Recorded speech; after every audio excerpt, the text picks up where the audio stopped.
I am here today with the lovely Jayney Goddard, and she is considered to be one of the world's leading experts on complementary medicine and natural health fields. She's the author of the bestseller, Rewind Your Body Clock, the complete natural guide to a happier, healthier, younger you. And she is a popular broadcaster, lecturer, journalist in the healthcare arena. She's also the president of the Complementary Medical Association. And she has a website, jayneygoddard.org. So thank you so much, Jayney, for being with me here today. Jean, I cannot thank you enough for having me on. I love this show, so it's a real privilege to be here. Thank you. Well, you started to share a little of your story. We started doing a show called The Health Changers. So, and I'm loving that. So, but you shared little bits and pieces of your story. And I'm like, I didn't know that. Wow. Okay. So you started out as a ballerina, and then you joined the circus as an aerial artist. Tell us about that. That's right. Well, it's a funny thing. Well, it is a funny story, but I'll give you the potted version, not the great long version, because it gets quite dramatic at times, and we haven't got enough time for that. But what actually happened, Jean, was that, yes, I started off life as a ballet dancer. I knew from the age of 3 years old that that's what I was going to do and I was going to be. So I have no idea how a 3-year-old knows that, but ballet dancers do. It's a bit weird, but that's how it works. And anyway, so what actually happened was that, long story short, when I was at ballet school, we were always told that if you are lucky enough to ever be offered an equity contract, you must take it. Now, I don't know if our viewers will know what an equity contract is, but, well, in the performing arts, that you have unions, a bit like the Screen Actors Guild, for example. Okay. And it's a closed shop. So what that means is that, if you want to go and act in a movie, for example, in America, you have to be a member of the Screen Actors Guild. It's a union that looks after their interests. And if they go on strike, it's SAG that calls them out and so on. Over in the UK, we have a similar situation, but it's a union called Equity. And it's a catch-22 situation, because what happens is that if you want to get and earn an equity card, you have to work on a show that gives out equity contracts. But the problem is you can't get onto that show unless you have an equity card. So every year they give out 1 or 2 cards to newcomers who are coming into the profession. If you warrant it, if you are talented enough, you'll be awarded an equity card. So these people came along to our ballet school, and we were always told, if you're ever offered an equity contract, you must take it. Absolutely, end of story. No matter what the job is, you must take it. So we did the audition, and everything went very well, and I got the job. So that was fabulous. So I got my coveted equity contract, but it was actually to dance in a circus that was like a forerunner to Cirque du Soleil. Now, this is back in 1980, so I was a mere slip of a lass. And so what actually happened was that I became rather, shall we say, enamored of the very, very dashing Colombian high wire walker. I fell madly crazy in love with him. I was supposed to finish that summer season and go back to university. I was accepted at university very, very young. I was supposed to go at 16. And anyway, I said to my mum, look, I can always go to university, anytime. I don't have to go at 16. Nobody else does. It's a bit unusual. And she said, okay, that's fine. She said, well, go and join the circus. So what happens in circuses is that after the show, most of the artists will go and have their dinner, and then they will come back into the ring and they will rehearse. And then, because everybody's together, everybody says, well, have a go on my high wire, or have a go on my flying trapeze, or have a go on my aerial ballet rope, and things like that. Or have a go with my juggling clubs. I could never juggle. I was the world's worst juggler. And so anyway, I started doing these, training in these aerial acts, and I ended up doing flying trapeze, high wire, and aerial ballet. Also flying trapeze too? Yes. No absolutely. way. Yes. Yeah, and we even did things like a magic show and various different acts. So what happened was that I ended up accidentally becoming a circus artist, and traveling to all sorts of different countries all over the world. The the intriguing thing, and this is the link to complementary or integrative medicine, natural medicine, is that most of the places that we were traveling in were pretty obscure places. So, for example, when I was on a show down in Mexico, we were working one night stands, essentially. So the rigging would go up, the tent would go up in a little village with no electricity or running water. It would go up, the show would play, the guys would tear the tent down and load it up, and then we'd be off to the next little town, village, I should say village, often clearings in the jungle. I remember playing Cancun, when Cancun had a bar, it had a couple of little shops and sort of several little huts, and that was it. And of course, now, as we know, the Cancun we now know these days is full of high-rise buildings and so on. So it's very interesting. It's the same story, not just Mexico, but all over the world, Hong Kong, Singapore, Malaysia, China. Even in China, we were working in places that had really no access to conventional medicine. Now, because of the nature of the work, being circus work, we were having accidents. You know, it's not the safest job in the world. I never had a fall or anything like that. But, you know, people were, getting abrasions or sprains or cuts and bruises. Somebody got swiped by a tiger. We unfortunately, back then, we didn't know any different. So they had animals on those shows.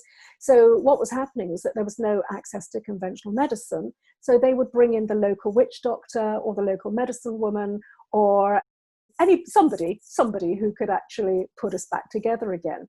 What I found so interesting was the fact that these jungle medicines were unbelievably effective, and they worked incredibly quickly, and they didn't have side effects, which I thought was remarkable. So, you know, I was incredibly interested, and I used to try to study whatever was being done. So, you know, the use of ground up pearls for wounds that wouldn't heal, and certain teas made from certain leaves that would be somebody go into the jungle and pick certain leaves and make them into a tea or a poultice or what have you. So I really just was entranced by this. But because I was still very much in love with the idea of being a performer, I didn't pursue it at that time. I came back to the UK after several years as a circus artist, and I came back because I'd been working in some of these obscure places. I came back with a really, really bad tummy problem. And my GP in the UK, she just had me on antibiotics year after year after year, and I was getting no relief whatsoever. So I had taken quite a lot of antibiotics previously when I was in, for example, America and Canada, and we were getting, you know, injuries and illnesses and things like that. So of course there we did have access to conventional medicine. So what happened was that there I was given antibiotics again, because, you know, we didn't really know about the dangers of antibiotics at that time. You know, I'm going back to 80s, really early 80s. Yeah. And so we had no idea. And so anyway, long story short, I came back to the UK. I started doing West End dancing in West End shows, which is like Broadway, that sort of thing. And still very unwell, I eventually happened upon a local health food store close to where I was living at the time. Went in and said, I've got this terrible tummy problem. Is there anything that you can possibly do for me? And they said, oh yeah, of course, absolutely. You know, those symptoms, yeah, definitely take these herbs. I was given a herbal preparation. I went away, I took them, they were tablets, took them, I perspired for 2 weeks. I kid you not. I was the mattress at night. I would have to flip my mattress over because I was drenching the mattress with perspiration. And throughout the day, and this was winter, you know, so it was certainly me going through an enormous detoxification. After the 2 weeks was up, that was it. That tummy problem was a dim and distant memory. And it was extraordinary, really, really extraordinary. And that piqued my interest. So I started reading up on herbal medicines and so on, bearing in mind I was still a dancer. But it really fascinated me. The whole thing fascinated me. So that was really it, Jean. That was the whole sort of circus side of things. And that's how I got interested in complementary medicine and natural health care. Well, that laid a great education foundation. It did, because I saw some of the most extraordinary things. For example, one of the things I actually witnessed firsthand was a lady in Hong Kong. She was in labor. She wasn't able to have any conventional intervention by way of painkillers or anything like that, pain control or what have you, or anesthetics. She had various allergies and all sorts of problems. But the problem was that she needed a cesarean section, an emergency cesarean. And anyway, so they called in the acupuncturist. Acupuncturist anesthetized her with the use of acupuncture needles. The cesarean section was performed. Mother and baby did brilliantly. So, you know, when you see something like that firsthand, that's really very compelling, isn't it? Yeah. Yeah. Yeah, absolutely. That's a life-changing moment there. Yeah, exactly. So that was, you know, so I did see some really extraordinary things and experienced some extraordinary healings myself. And all of that ultimately led me to studying the first discipline I studied in complementary medicine, as we call it here in the UK. You guys really call it integrative medicine, because we have a foot in both camps. We're not throwing the baby out with the bathwater. We do believe there is a place for smart conventional medical interventions. You know, my goodness, if any of us has the really appallingly bad luck to get knocked over by the number 99 bus, then, you know, we go straight to hospital, do we not? You know, don't give me a copy of, you know, the China study and say good luck to you. That's right. Yeah, exactly. I'll give you a couple of homeopathic remedies and say, there you go, that'll fix your broken leg. Well, it won't. Well, it won't set it. It will fix it faster, but it won't set it. Right. And so, you know, Right. So we need conventional medicine. You know, my own mother is type 1 diabetic. She was diagnosed back in the 70s. And, you know, she is doing brilliantly to this very day. And, you know, without insulin, I wouldn't have a mother. So, you know, we're not throwing, as I say, we're not throwing the baby out with the bathwater. But what we are doing is saying that, you know, there is a place for both approaches if they are used sensibly. And where I come from, Jean, philosophically, is that everything I teach and everything I talk about in the natural healthcare field is fully evidence-based. Being a research geek myself, and I know that you are so into the research base, I think it's so important that anybody watching any of our shows or looking at any of our recommendations knows that they're coming from a place of full research and that they are safe and effective. Excellent. Well, you are the founder and president of the Complementary Medicine Association and co-chair of the British Academy of the Lifestyle Medicine. Tell us about these associations and what made you start them? Okay, well, thank you. Great question. The first discipline I studied was homeopathic medicine. It was a very, very long training. Ultimately, I ended up doing 7 years of training in that discipline. And we trained alongside the conventional medics for our anatomy, physiology, and pathology, but with the speciality of homeopathic medicine. So I graduated from this really intense training program. And I had several friends who also were really high-level practitioners. I had somebody who was a psychosynthesis counselor. I had another lady who was a reflexologist. I had somebody else who did something else as well. And we were all sitting around talking and moaning, as practitioners often do, that it's really hard to build a practice and that, you know, we've all done these really hard trainings. And we are just finding that nobody knows what we do, nobody cares what we do, nobody knows anything about the disciplines we practice, so what shall we do? And so I said, well, you know, an organization needs to exist to be able to shout from the rooftops that these things are here for the public. And there were other organizations at the time that existed, but they really were doing nothing other than supplying insurance for practitioners because they'd never been challenged. Nobody had ever actually said, look, you know, we're not getting patients. We're not doing, you know, our practices aren't working. I graduated from a class of 30 people, Jean, and I think only 2 of us actually managed to build thriving practices. I was lucky because I came from you know, when I wasn't between my dancing jobs and circus jobs and so on, I always fell into sales and IT and marketing jobs because I was always pretty good on the phone. And so it was a natural, easy thing to get into, bearing in mind that I didn't have a university degree because, of course, I hadn't gone to uni. So, you know, I'd done the circus thing instead. So I had languages, but I didn't have anything else much going for me. And anyway, Jean, so that's how the CMA came about.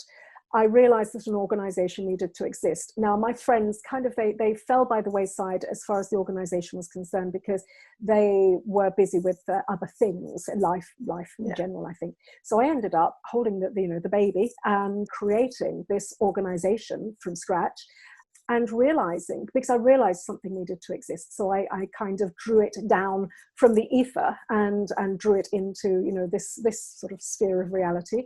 That sounds very metaphysical, but it kind of felt like that. It was really weird. It was like it kind of existed, and I just had to kind of connect with that energy.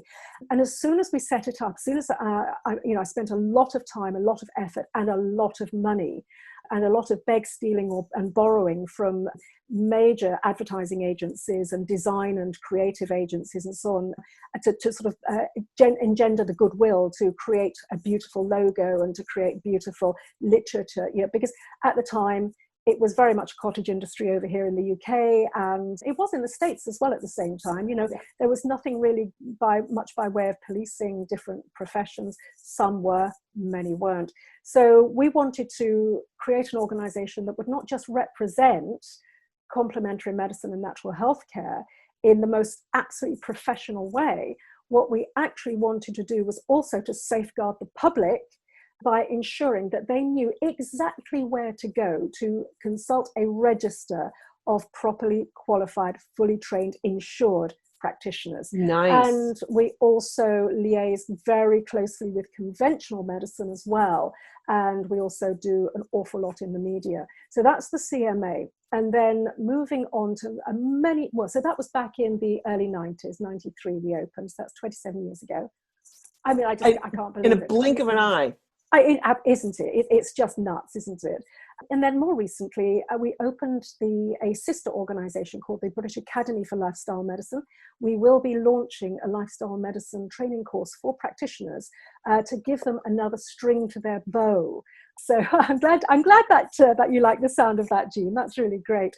So yes, it's going to be lifestyle medicine is so incredibly important, because the diseases that we're seeing in this current day and age are those chronic diseases that we absolutely don't have to suffer from. Well, and I see it in the classroom.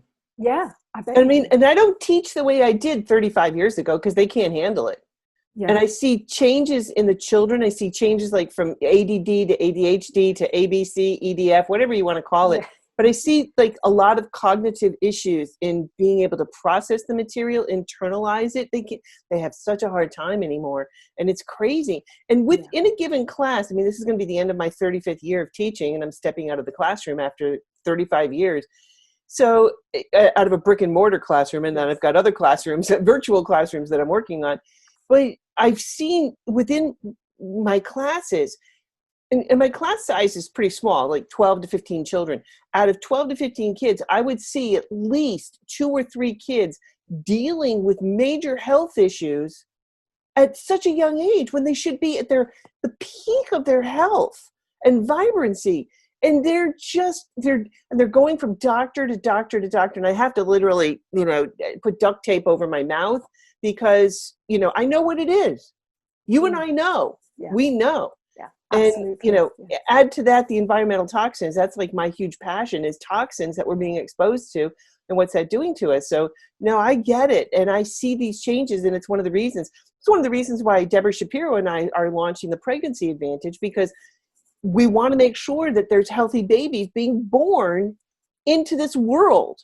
Because I see it directly. She sees it from the other end, coming out of the chute and catching them, But I see them in the classroom, and I know what's going on. I mean, and yeah. Yeah. Do you know something, Jean? You're absolutely right. Our culture here in the UK is very, very similar to yours in the USA. And so, but we are slightly behind your curve with things like obesity and so on. I mean, we're only very slightly behind. We have a massive obesity epidemic here.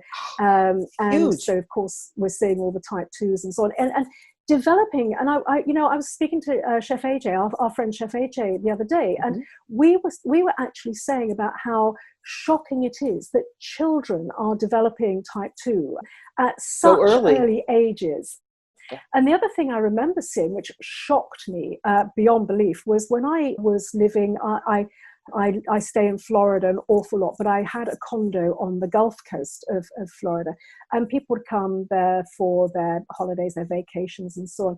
And I was horrified when I first realized that I was seeing little boys with breast buds.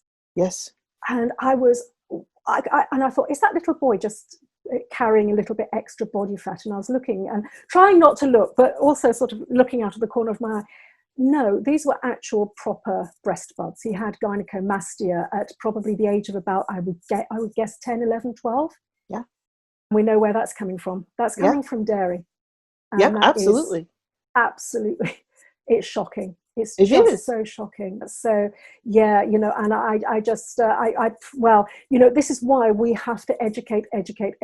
And so going back to the British Academy for Lifestyle Medicine, that's what that's all about. And we're linking in with conventional medicine so that doctors are able to train with us as well. So we're training practitioners, healthcare practitioners and doctors and nurses. Well, you had a life-threatening illness that left you wheelchair bound for 10 years. What happened there? Okay, well, yeah, that's a really good question, Jean. Thank you. What actually happened was that I got to the age of around about 30, and I was still dancing and still teaching at that point. And I started getting up in the morning, funnily enough, just sort of noticing that my Achilles tendons were really stiff. And I thought, well, what do you expect, geriatric ballet dancer? And so I didn't really think too much of it, but I did pop to my doctor.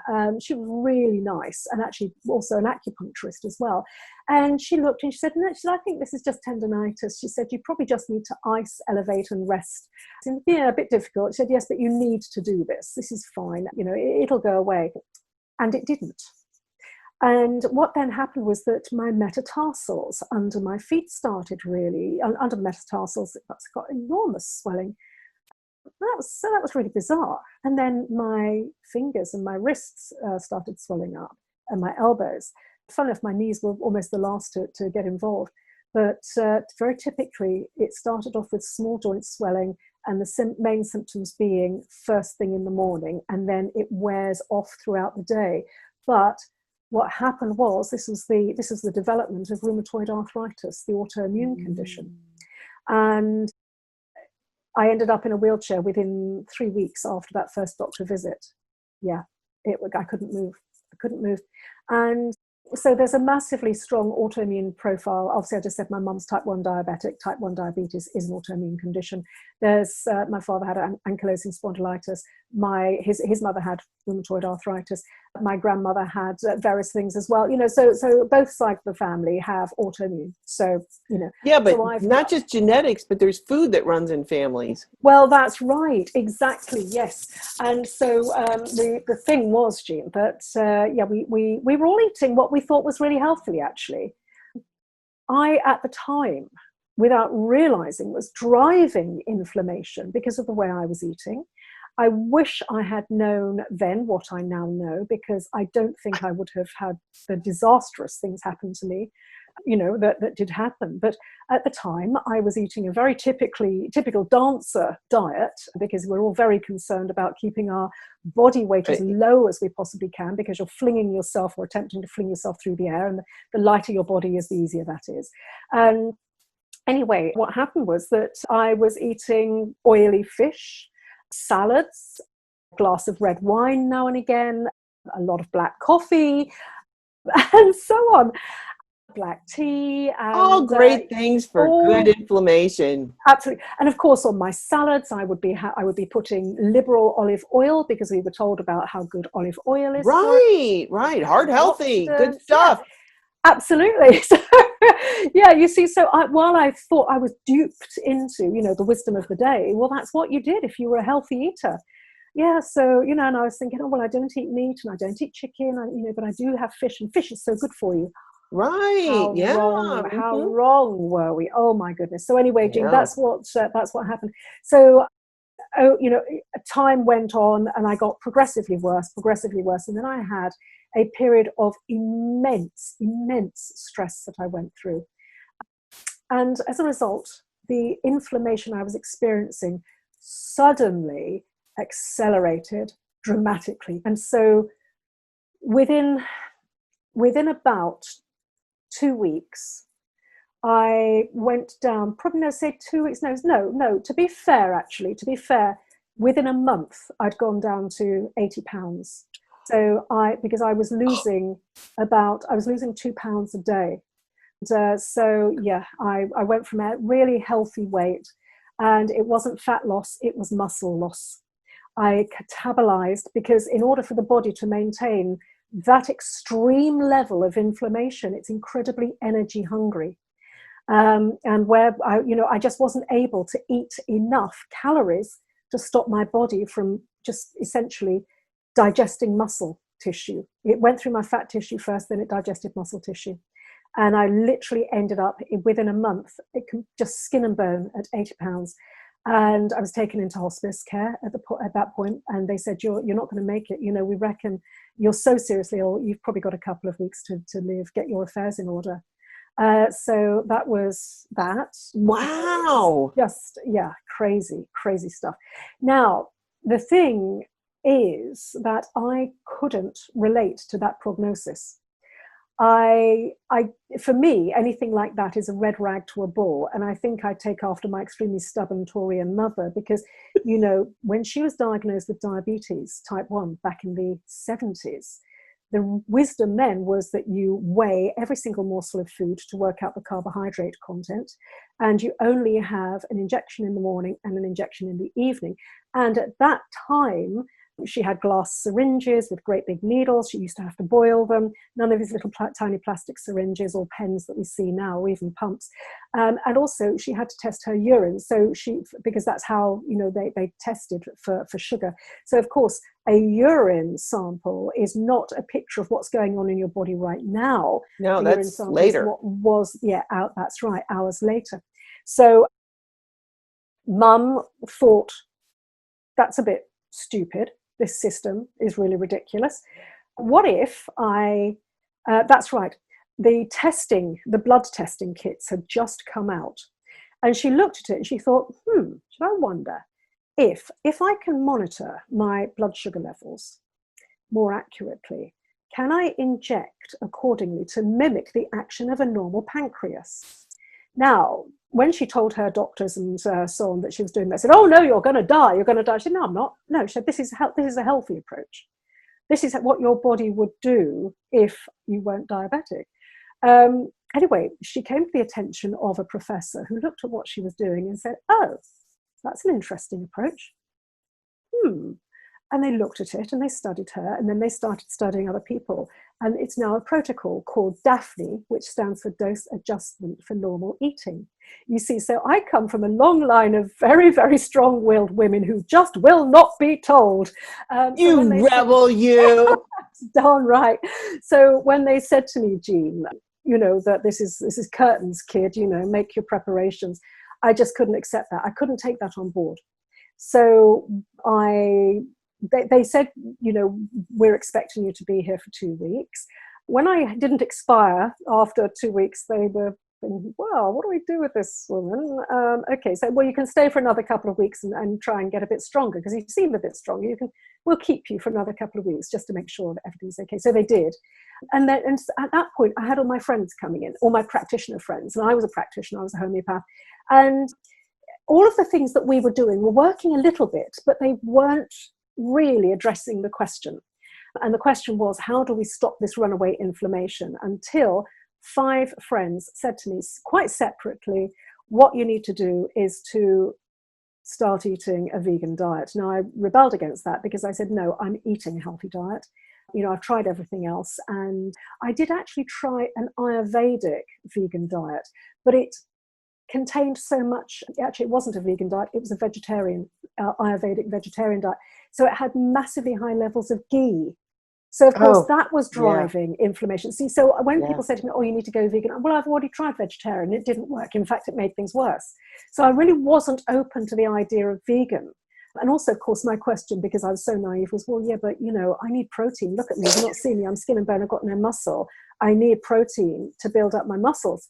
Again, so naive, just not knowing what was what. Right. It's awful, isn't it, really, when we know what we know. I know. Anyway, Jean, so, long story, cut a very long story short, I did get out of the hospice. I was in care then for another year because I was still locked into a fetal position. It was a really, really long, slow recovery. Bit by bit by bit, I managed to slightly get a little bit more movement back, a little bit more movement back. Of course, I had horrendous osteoporosis because I'd been flat on my back for well over a year. And so it just got to the point where little bit by little bit, I started to come out of it. And then those friends that had been nagging me previously, funnily enough, they were 5 people all saying exactly the same thing to me. And none of them knew each other. This is the funny thing, Jean. None of them, but they'd all gone vegan for various, they'd all gone raw vegan actually for various really serious health conditions. One had had leukemia, one had liver cancer. One was a health educator who saw the writing on the wall, a beautiful lady called Jill Swires. Another lady, again, another health educator. So again, they, and they'd had bouts with illnesses as well and found this and sorted them out. So eventually, the weight of nagging was such that I eventually took myself off to the States and went and did a raw vegan program, 3 weeks. And having been told I'd never walk again, I went there in a wheelchair. Came out of it 3 weeks later, walking 3 miles up and down a beach and doing back-to-back yoga and Pilates classes. Really? It's that quick. That quick. You can't even get your head around it. It's unbelievable. What nutrition can do for us is I know. Yeah. I compare it to putting gasoline into the right fuel into a car, right? Because when I win lotto, my car is a 1969 metallic blue convertible Corvette.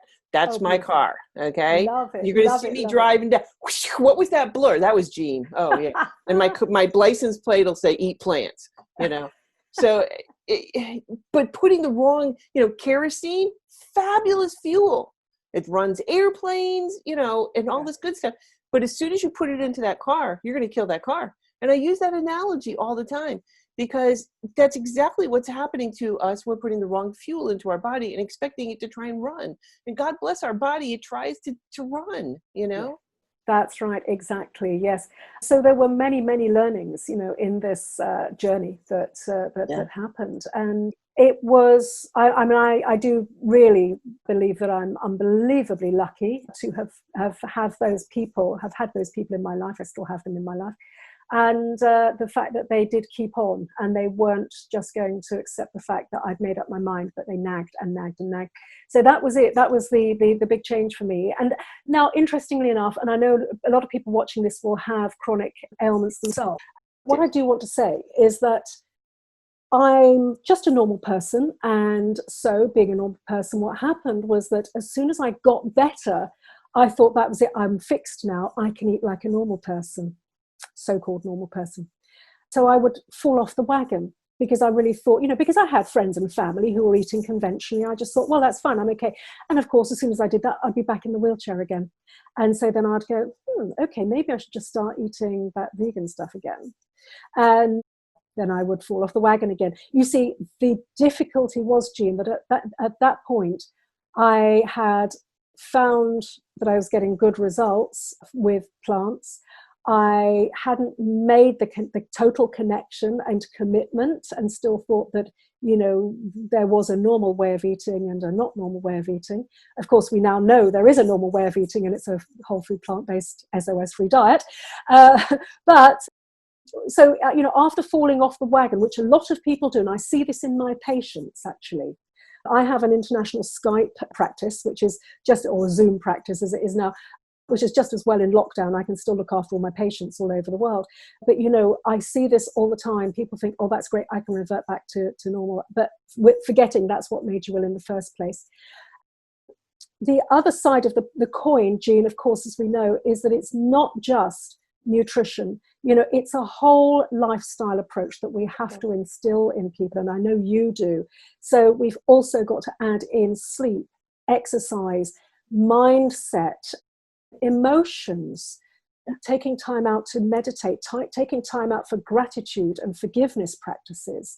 It's all so desperately important. So, Absolutely. and we're so separated, aren't we, in this modern day and age? Don't you think, Jean? We're so disconnected, not just from each other, but from ourselves. Yeah, it's true. And getting to know what you are and how you are, and understanding the way you function, and just having that, like just what you talked about, that attitude of gratitude. Oh my God. My husband and I, we lay in bed first thing in the morning, as soon as our eyes open up, what are you thankful for today? Oh. And we go through this and we talk about all the things that we're thankful for and grateful for, and we list them off again and again and again and every day. And it sets the tone for the day. Yeah, it's not just setting the tone for the day, it's also rewiring your brain. I mean, that's the beauty of it, isn't it? Because what we know from the research at Berkeley, University of California, Berkeley, what we know from their amazing institute on the study of happiness and so on, they do all the brain science, which is wonderful and I'm passionate about, is that if we feed ourselves with happy thoughts, uplifting thoughts, by exposing ourselves to magnificent things like a beautiful vista in nature, or a Bach oratorio, or something that engenders a sense of awe in ourselves. Various things will happen, one of which is that our inflammation levels will go down. We also see that with gratitude practices. And also what happens is that our brains rewire thanks to neuroplasticity. So what happens is the more we express things like gratitude and happy emotions and say wonderful things, not just to other people, but also to ourselves, and monitor our inner language, our brains reflect that. And the interesting thing about brains is that they kind of work on the process or the principle of the path of least resistance. So if your brain realizes, gosh, this person wants to think happy thoughts really frequently. Gosh, they want to think gratitude thoughts really frequently. Well, let's facilitate that. Let's make our neurons grow so that the pattern inside our brains facilitates those thought processes more easily. And it used to be thought that our happiness set point was set, but nothing could be further from the truth. Around about the lowest third of our happiness levels is set, but the rest is totally malleable thanks to neuroplasticity. But interestingly enough, the converse also applies, which is that if we surround ourselves with really negative people who moan constantly, and we all know who they are. Yes. And if we watch the news, if we look at Facebook and scroll through all the negativity on there, rather than using it as it's just simply a tool for putting wonderful, beautiful, useful things out into the world and connecting with friends, that's the way I use it. The thing is that if we are concentrating and exposing ourselves to negativity, our brains, guess what they do? They rewire to more easily be able to be miserable. It's true. I mean, and I go through in my Facebook groups, if anybody posts negative, it's deleted immediately. Oh, yeah. Or on my YouTube channel, if they post a negative comment, I erase it immediately. Immediately. Yes. I don't want it up. I don't want to focus on it. It's gone. It's out of my life. I focus on positive. Share with me what you liked. Okay? Yes. Don't sit there and target negativity. No, it's really, I don't have time for it. Internet's a scary place, isn't it? I get a lot of haters. I think anybody, I'm sure, you've experienced it, I'm sure anybody who puts their head above the parapets and stands up as a force to be reckoned with, you will get people coming out of the woodwork. Well, they don't even come out of the woodwork. They sit in their mum's basement, little keyboard warriors typing away, saying the most vile things, particularly towards women, because they think that we women are an easy target. Little do they know. But yeah, just yesterday I got a really nasty one, and it really took all my might to think, okay, no, that's a really sad person, and to actually flip it around to send them love. And I think that's the only way you can really deal with these people, because they're very sad. If you think about the kind of mentality, and if somebody has to do that, I wouldn't want to live in their head. It's not a nice place. No. No. Well, you've written several books, but the Rewind Your Body Clock, The Complete Natural Guide to a Happier, Healthier, Younger You. Where did you get the inspiration for that? What actually happened was that when I was in the hospice, I had a friend come in who had a biological age measuring device. Very suspect. I think so. But first of all, I didn't even know what biological age was. So biological age, in brief, is where it's the measurement of how old we are biologically, as the name suggests, as opposed to chronologically. So our chronological age is the number of years old that we are, and the number of times we've been around the sun, number of birthdays we've had. Whereas our biological age is how old we are from a physical perspective, but also from a mental and cognitive perspective as well, and how we process emotions.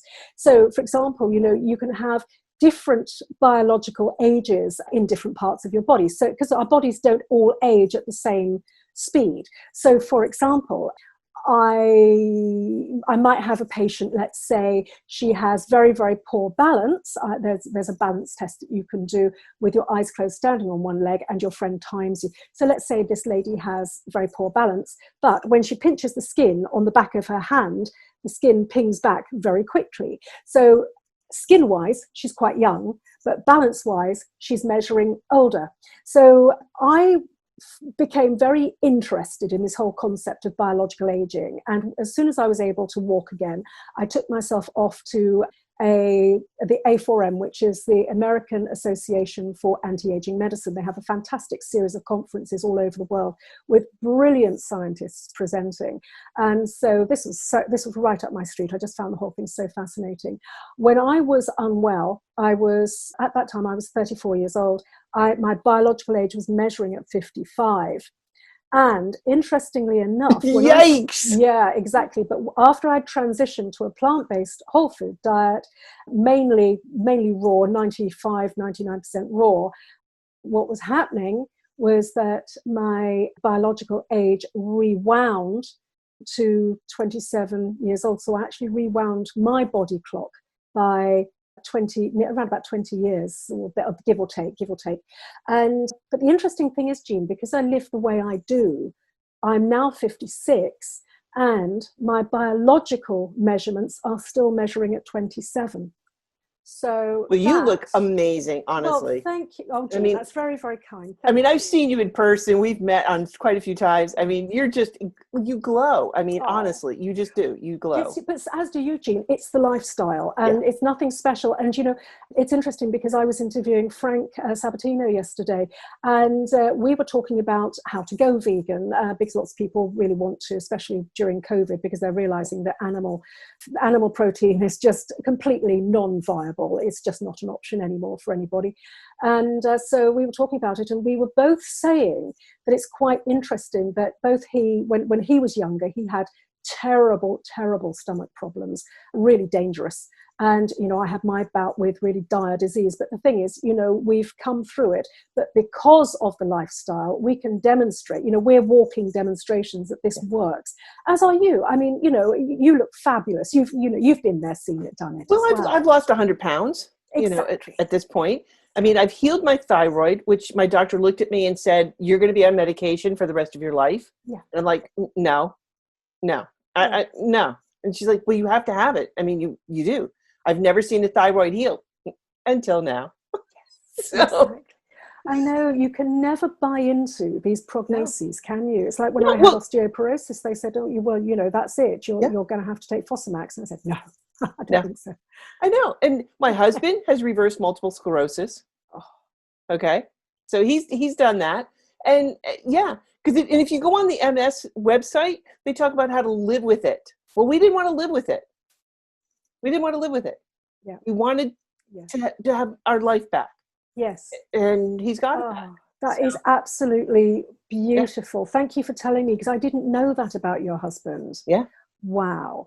I know other people who have really reversed MS as well. Yeah. You know, MS is very similar to rheumatoid arthritis insofar as it is an autoimmune condition and your Exactly. body is attacking. In the case of RA, you know, the joints, the joint tissue. In the case of MS, for the viewers who don't know all about it, you know, it's that myelin sheath around the nerves. Right. Yes, that can be repaired. And yes, we can stop the attack. And obviously, clearly, that's what you've done. Yeah. Your weight loss as well, and fixing your thyroid. Again, we are told, aren't we, that this is just impossible, but Right. you're a walking testament to that. Yeah. Well, and there's Dr. Neil Barnard wrote a book on your body imbalance, and there's quite a few case studies in there.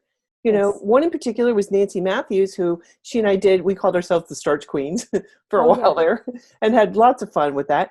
But she had been on thyroid medication for over 10 years, and she healed her thyroid by going plant-based and got off our medications.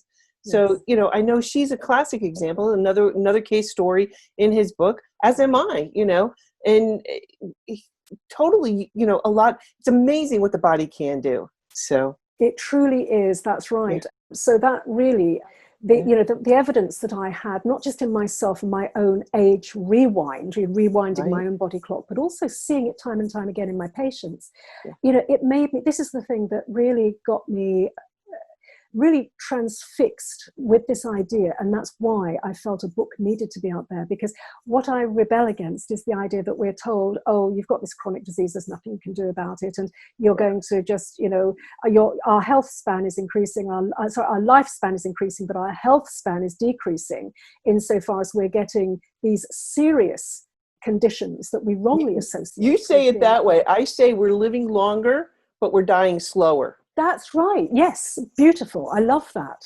That's exactly it. Yes. Yeah. So I wanted to give people if you like, a sort of a manifesto for how to reverse any health problems they have, how to live better and live more joyfully, more healthily. So the strap line to the book is The Complete Natural Guide to a Happier, Healthier, Younger You, because it's happiness and healthiness.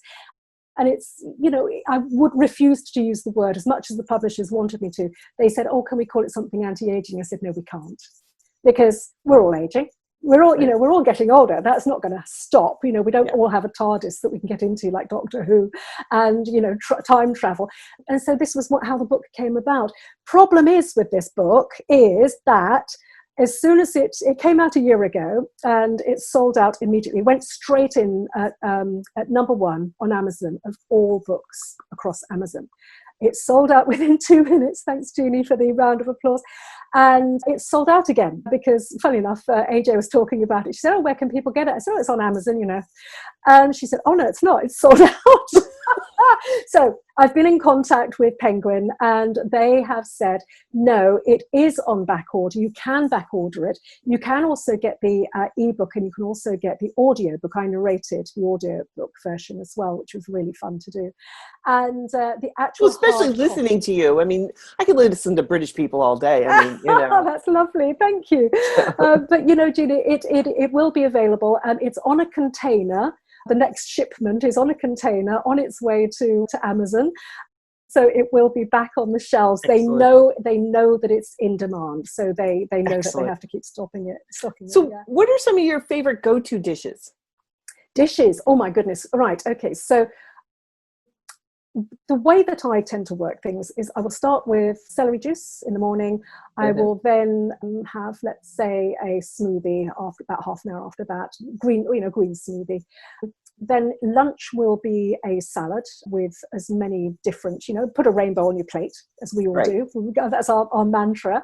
And then for dinner, I will tend to have cooked things at night because it helps me sleep.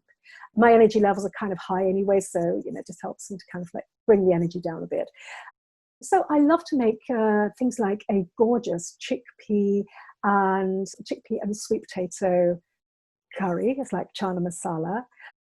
Again, it works brilliantly with an SOS approach. I love to make Cuban black beans. I love to make, all sorts. Oh, very typically British, a shepherd's pie, a lentil and mushroom shepherd's pie. So if our viewers aren't familiar with that, it used to be made with ground beef and then it used to be have mashed potatoes on top. And sometimes they put like a gravy in the beef and then so on. So of course we don't want to do that. So it's cottage pie or shepherd's pie. That's what it's called. So I don't know if you have it. Do you have that in America? Yeah, shepherd's Oh, pie. oh, fine, okay. Do you know? Because it's never been on my radar in America. So I didn't know you had it. I've been there long enough.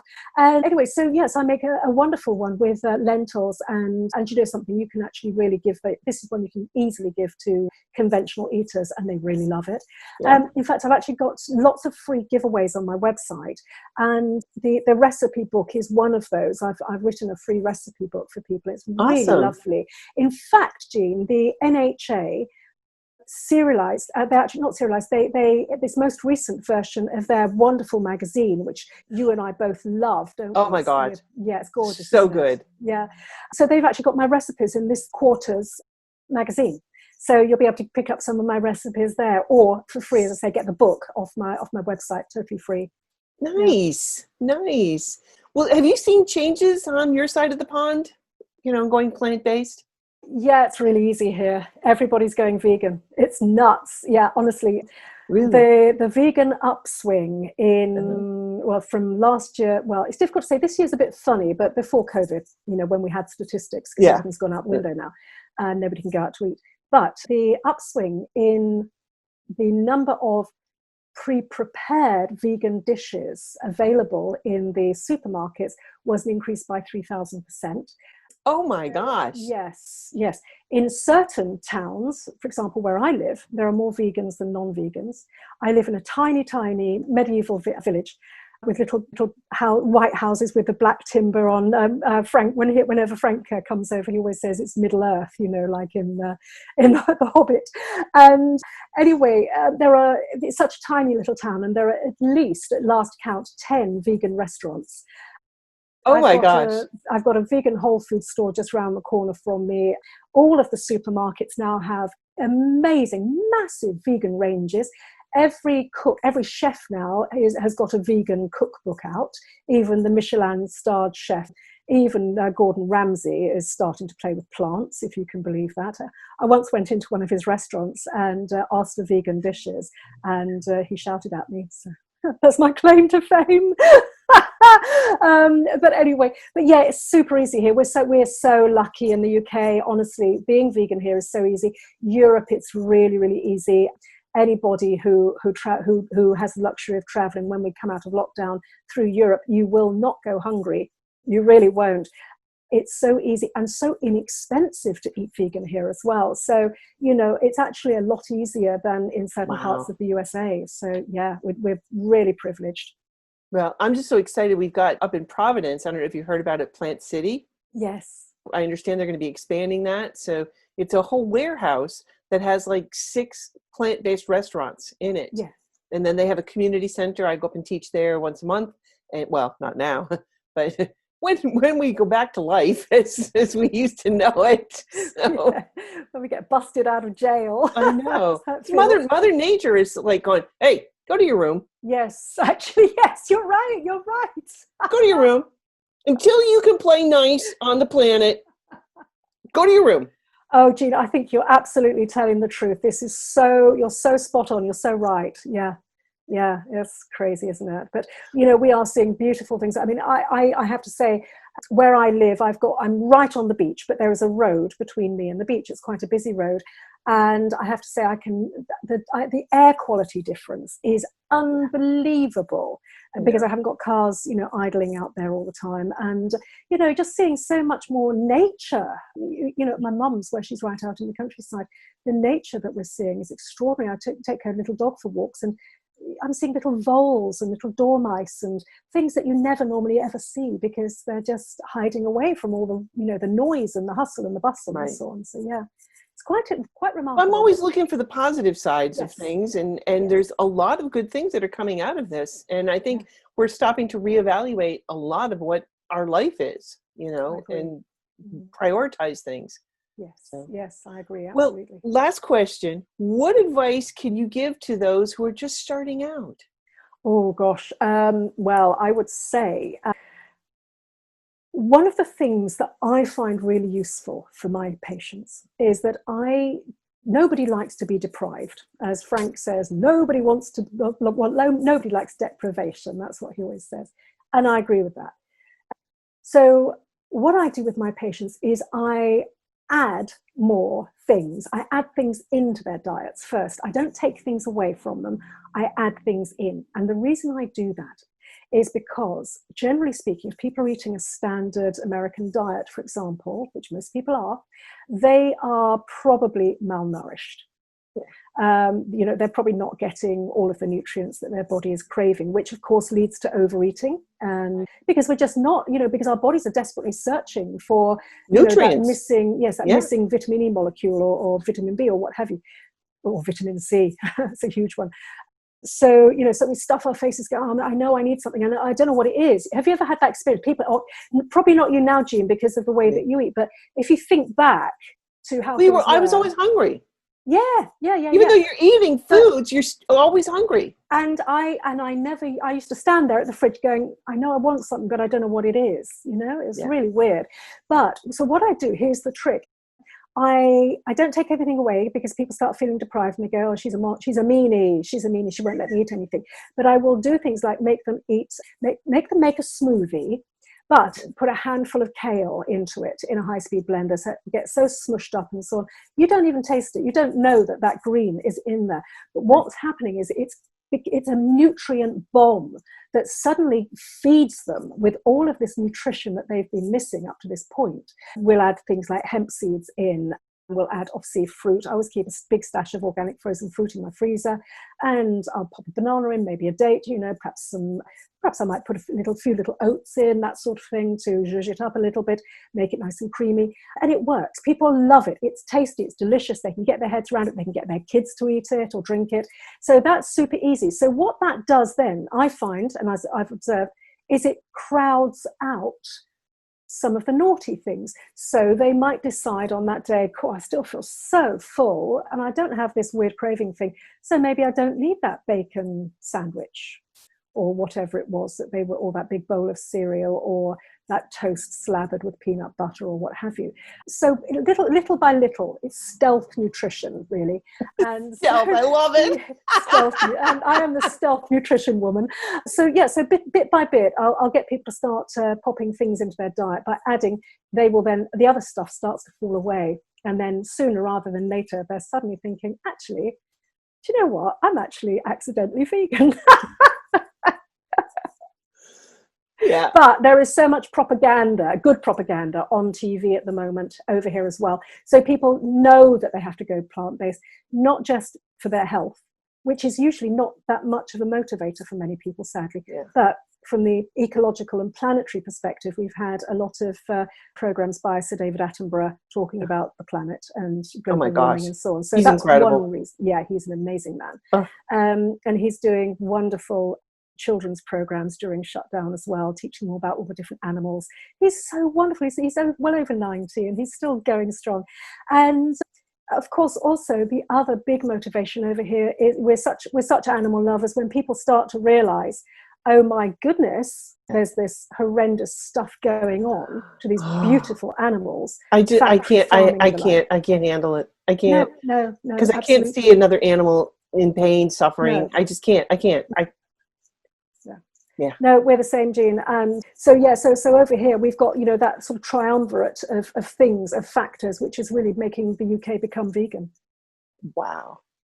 Well, Jayney, it has been amazing to hear your life story and what's happened, and I'm still loving the aerial. I could just see you flying through the air with the greatest of ease. I'm going to send you a picture. Oh, I can't wait to see this. That's going to be amazing. I can't wait. So Jayney, thank you so much for taking the time to be with me here today. Thank you so much, Jeannie. Thank you so much for having me. It's such a pleasure. I just always love seeing you, and I can't wait for our next adventure with the Health Changers. Health Changers. I know. So exciting. Thank you, my love. Take care. I'll see you soon. Bye-bye. Take care.